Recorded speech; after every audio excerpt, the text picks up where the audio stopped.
Рано утро во мигрантот Диран прв зеде игла и конец и ги соши своите усни, а по него следуваа уште десетина мажи. Како што минува времето, се повеќе мигранти се приклучуваат во немиот протест на македонско-грчката граница. Од една страна скандирање да се отворат границите, на друга зашиени усни и молк. На различен начин мигрантите го искажуваат револтот заради тоа што веќе 6 дена кампуваат овде на Каменот 59.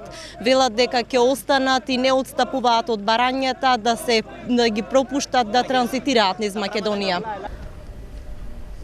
Освен мигрантите кои се одлучија со зашиените усни да испратат порака до цела Европа, нема поголеми промени на јужната граница. Околу 1000 мигранти се уште кампуваат покрај граничната линија. Подигнати се стотици шатори каде речиси цела недела логоруваат мигрантите за кои Македонија, Србија, Хрватска и Словенија забранија транзит. Дел од семејствата со мали деца и жени заминаа кон Атина, не можејќи да ги издржат лошите временски услови и престојот на отворено, но доаѓаат нови, па бројот е речиси ист. But why they don't give us permission, we don't know. What is our fault? What is our problem? We cannot understand. We are also human. But we are human.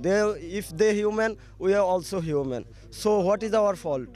Мигрантите се уште ја одбиваат хуманитарната помош од активистите на терен, а на есенскиот студ му пркосат со голи гради.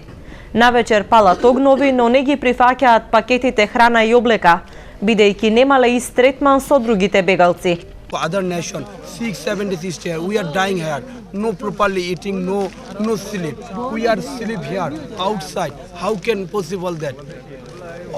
But three nation can go, we cannot go. We are also human. We also have a human rights. Транзитниот центар кај Гевгелија е празен. Бегалците од Сирија, Авганистан и Ирак се пропуштаат без задржувања, а за сега нема најави за поголем наплив од Грција.